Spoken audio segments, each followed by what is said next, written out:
સંતો એમ કહેવાય છે યજ્ઞ આચાર ઘરાની માલિકો આવ્યા પણ કેવા સંતો આ ચંદ્ર ને મુંડ નામના કેનું પોતાનું સામ્રાજ્ય સ્થાપ્યું છે માટે હે જોગણીઓ અમારો તો યજ્ઞ અધૂરો છે રીઝવવા માટે એવો માનો રાહડો એવો કઈ માના ગુણ ગાવ કે જેથી માં રીજે અમને ઉગાડે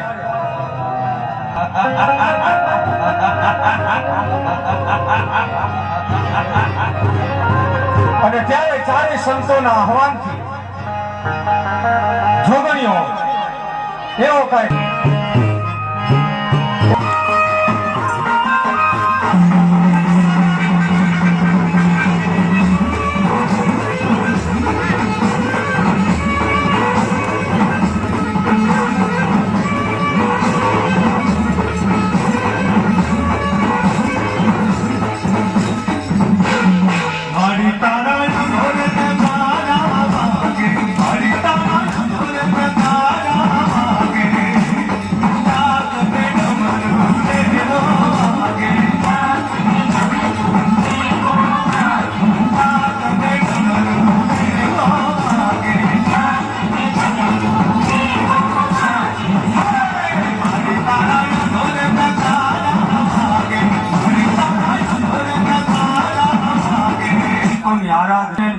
બંને ચંડ અને મુંડ નામના દૈત્યો ભયંકર અટ્ટહાસ્ય સંભળાય છે જોગણીઓ ભયભીત થઈ અને ધરતી ઉપર ઢળી પડી છે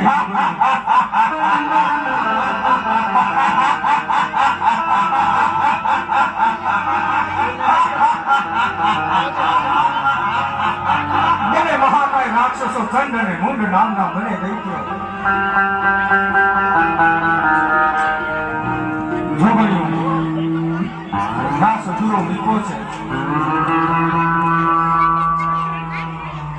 બંને ચંડ અને મુંડ નામના દૈત્યો ચંડ અને મુંડ નામના રાક્ષસો જોગણીઓ ભયભીત થઈ ધરતી ઉપર મૂર્છિત થઈ ઢળી પડી છે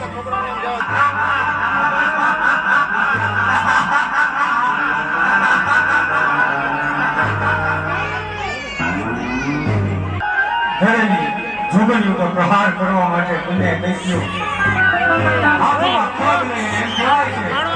ભયથી જોગણીઓને ઘાયલ કરે છે બંને ચંડ અને મુંડ નામના દૈત્યો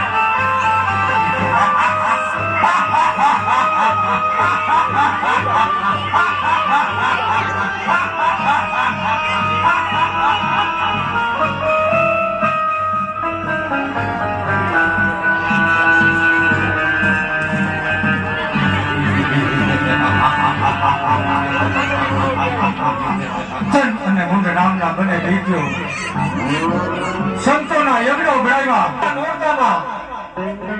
અને એવાય પાછા ઘરાની પરમેશ્વરી માં ચામુંડ ઊંચા કોટડા વાળી માં ચામુંડ હવે ઈ દેવીને ઈ બે મુખ વાળી ચંડી અને ચામુંડ ઈ માને પ્રગટ કરવા માટે ચારે સંતો અને ચંડી અને ચામુંડ બે મુખ વાળી માને ચારે સંતો આરાધ કરે છે અમે તારા ભગત જરૂર તારું આહવાન કરી સમાજ ખમા મારી ખમા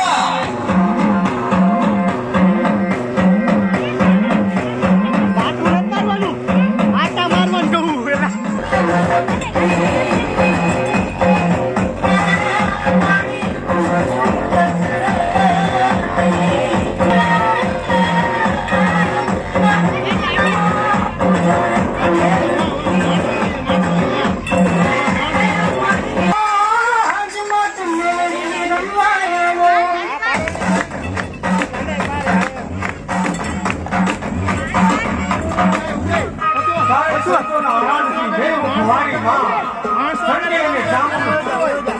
એમ કહેવાય છે કે એમનું પ્રાગટ્ય થઈ ગયું હોય. ચંડી અને ચામુંડ બે મુખવાળી માં એમ કહેવાય છે કે ચપટી ધૂળમાંથી ચોટીલો ડુંગરો થાપી રહેતી હોય ને ઈ માં હો. માં ચારે કોઈ દ્રષ્ટિ ફેરવે છે ચંડી અને ચામુંડ.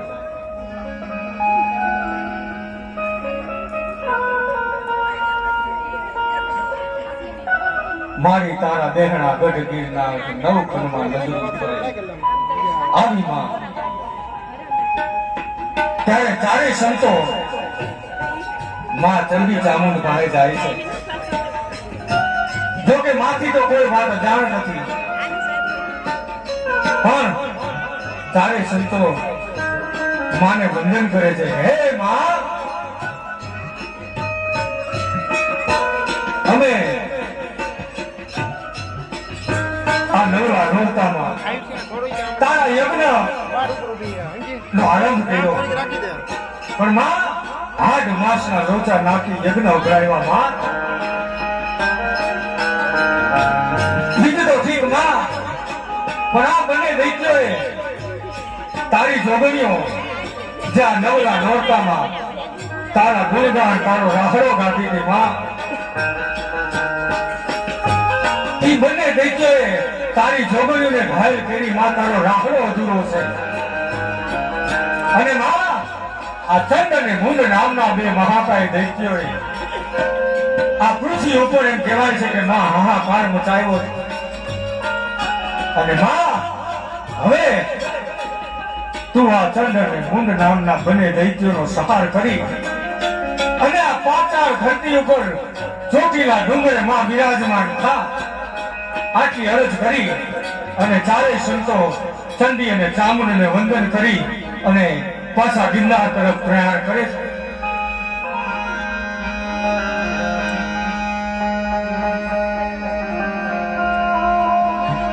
ચારે સંતોની વેદનાથી જે વાત કીધી અને જે વાત સાંભળી માએ, અને માએ ત્રિશુળ તાયા હો ચંડી અને ચામુંડે અતિ ક્રોધાવેશમાં રણચંડીનું રૂપ ધારણ કર્યું છે માએ.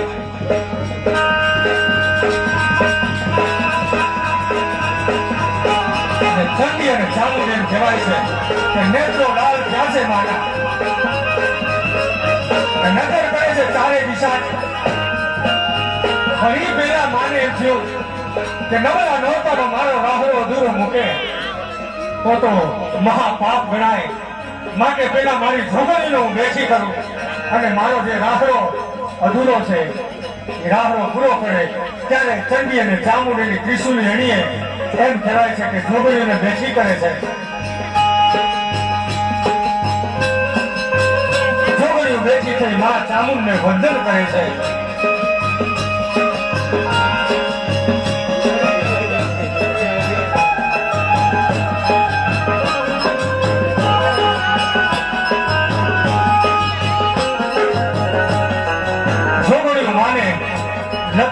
મસ્તક વંદન કરી અને માને કહે છે કે માં, આ બંને દૈત્યોએ સાધુ સંતોના યજ્ઞ ભરાવ્યા, અમારો રાહડો અધૂરો છે. હવે માં આ નવલા નોરતામાં અમે તારો રાહડો જે અધૂરો મૂક્યો છે પૂરો કરીશું માં. પણ એટલી અરજ કરી છે કે માં અને ચંડ અને મુંડ નામના બે દૈત્યો જે આ પૃથ્વી ઉપર હાહાકાર મચાવે છે એના સામ્રાજ્યમાંથી માં અમને તો ઉગાડજે. આટલી અરજ કરી અને જોગણીઓ માનો રાહડો જે અધૂરો છે એ પૂરો કરે છે.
શક્તિ હોય માની ત્રિશુળ પાયણા છે માએ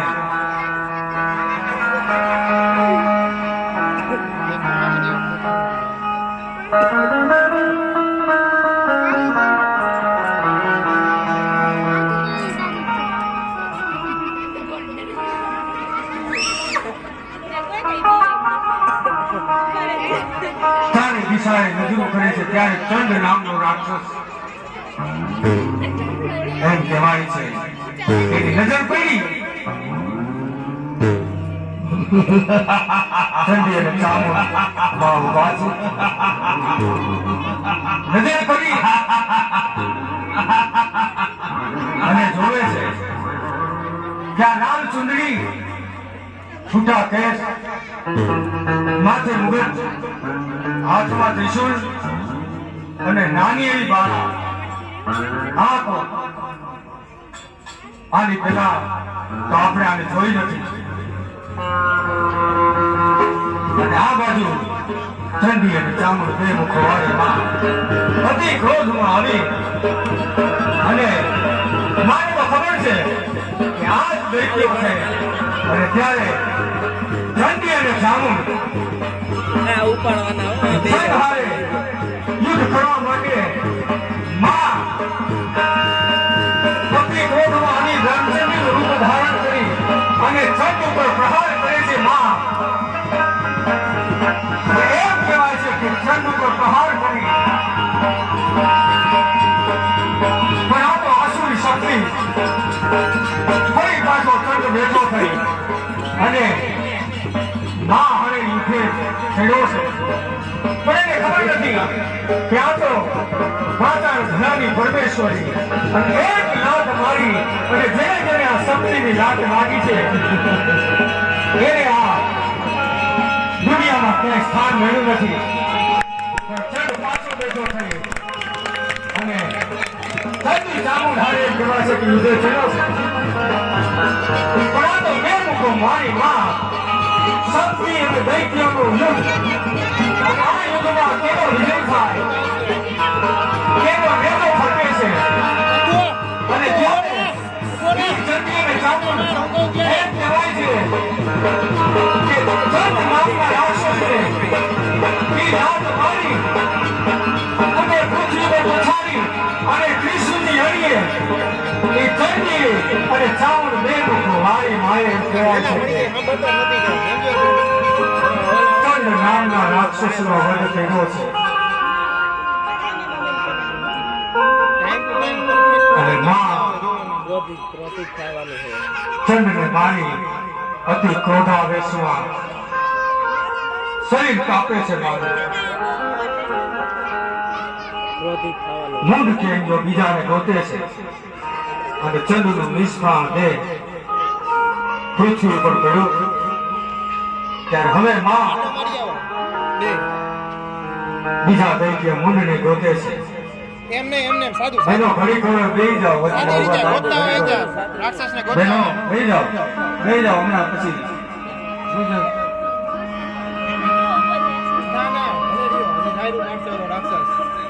ચંડ અને મુંડ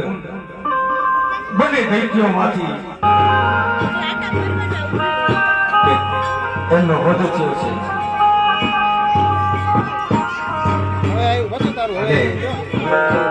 એના નિષ્ફળ દેહને મુંડ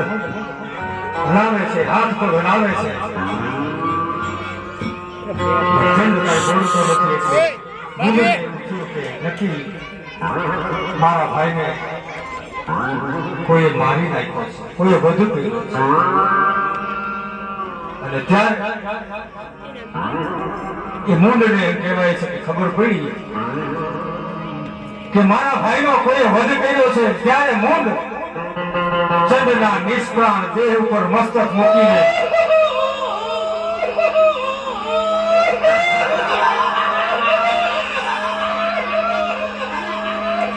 ચોથા આંસુએ મુંડ રુદન કરે છે અને મુંડ અતિ ક્રોધમાં આવ્યો છે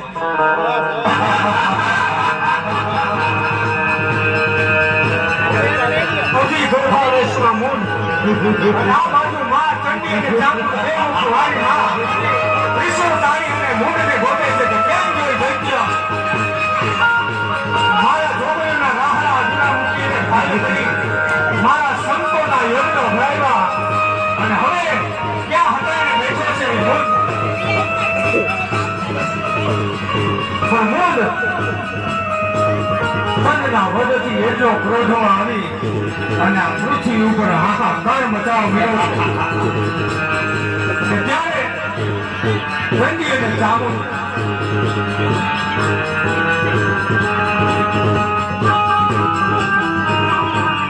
ત્યારે મૂંઢ ચંડી અને ચામુંડ સામે દ્રષ્ટિ કરી મૂંઢે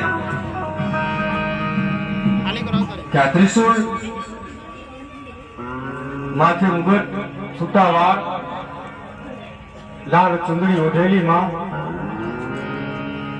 અને બે મુખ વાળી આ તો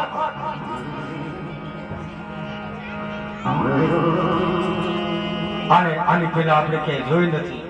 ત્યારે આ બાજુ ચંડી અને ચામુંડ બે મુખ વાળી માં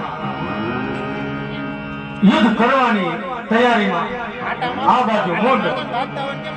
માં શક્તિ ઉપર પ્રહાર કરવા તૈયારી કરી રહ્યો છે અને ત્યારે એમ કહેવાય છે કે માં ચંડી અને ચામુંડ એમ કહેવાય છે કે મૂંઢ ઉપર પ્રહાર કરીને પૃથ્વી ઉપર પથાર્યો છે પણ આ તો આસુરી શક્તિ જે મારે જે રક્ત જમીનમાં પડે પાછો બેઠો થાય ફરી પાછો માં હવે યુદ્ધે ચડ્યો છે અને ત્યારે ફરી પાછો ચંડી અને ચામુંડ લાત મારી અને મૂંઢને પૃથ્વી ઉપર પછાડ્યો છે અને ત્યારે મૂંઢ ફરી પાછો બેઠો થઈ અને માં હવે યુદ્ધે ચડ્યો છે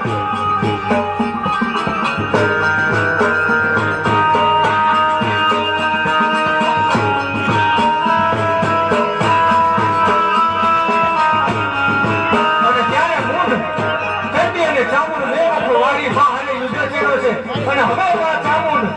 ત્રિશૂળની અણીએ એમ કહેવાય છે કે મૂંઢ નામના રાક્ષસનો વધ કરી અને માં ચામુંડે પાતાળ ધરામાં પોતાનો નેજો ફરકાવ્યો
ચાલુ રાખજો